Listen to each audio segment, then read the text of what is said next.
Welcome to yet another physics class, students. Today we are going to start with a new chapter, light. You have already studied about light in your previous classes. So let us quickly summarize some key points about light. The first being that light is a form of energy which helps us to see the world, that is, which gives us the sensation of sight. The second point is that the luminous objects which have their own light, for example, the sun, the candle, how do we see them? We see them from when the light produced by these objects directly comes to our eyes. So, this is how we see luminous objects. But what about the non luminous objects which do not have their own light? How do we see them? We see them when light from some other source falls on them and then it gets reflected into our eyes. This helps us to see the non-luminous objects too. The third point is that light always travels in straight lines, and this straight line path of light is called a ray. The fourth point is that a substance through which light propagates, light travels, or tries to do so, this substance is called a medium. The plural of the word medium is media.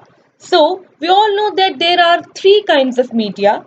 The first one is transparent medium, which allows light to pass through it completely, for example, glass, air, etc.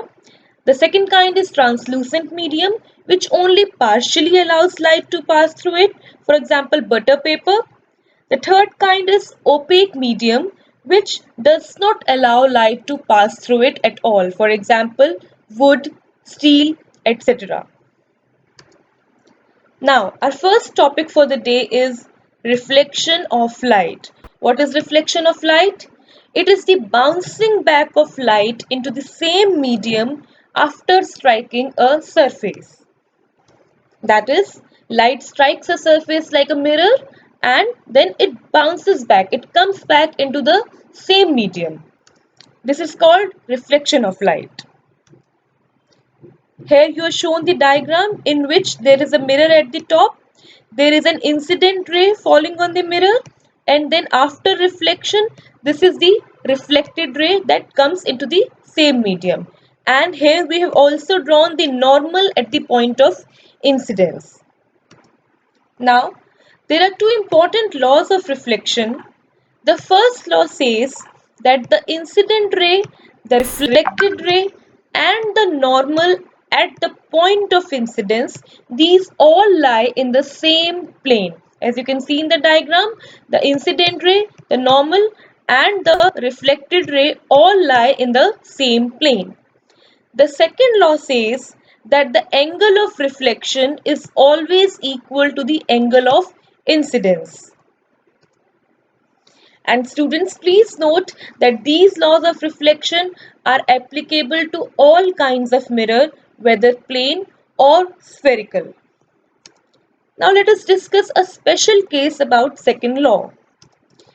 According to the second law, we know that angle of reflection is equal to the angle of incidence. But what if the angle of incidence is 0? By second law, we can say that angle of reflection will also be 0. That is, this suggests that when a ray of light is incident normally on the mirror, then it retraces its path after reflection. As you can see in this diagram, there is an incident ray that is incident normally, means the angle of incidence is 0 degree, and the ray gets reflected back along the same path, that is angle of reflection is also equal to 0. Now before we move further, let us discuss some differences between real and virtual images. A mirror can form real image or virtual image depending on the condition. So let us discuss what are these two images.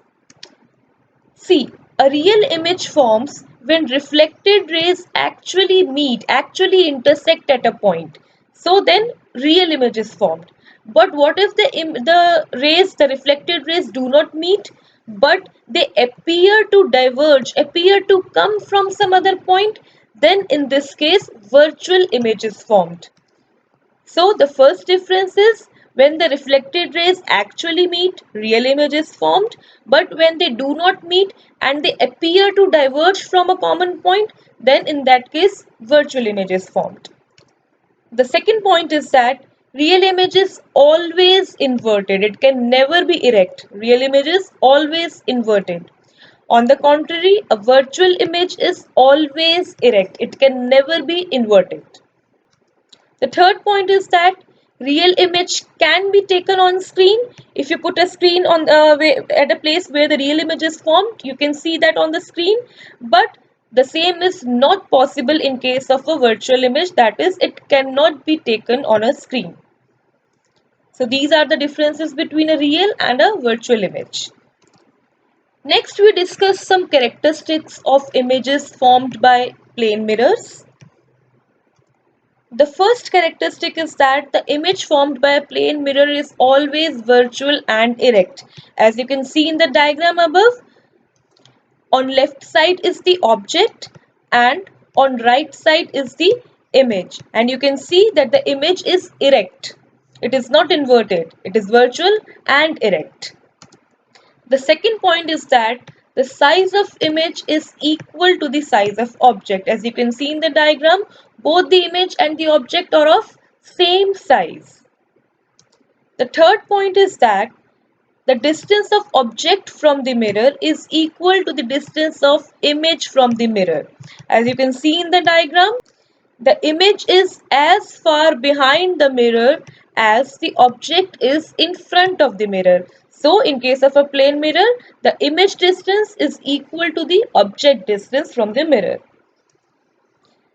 The last characteristic is that the image formed by a plane mirror is laterally inverted.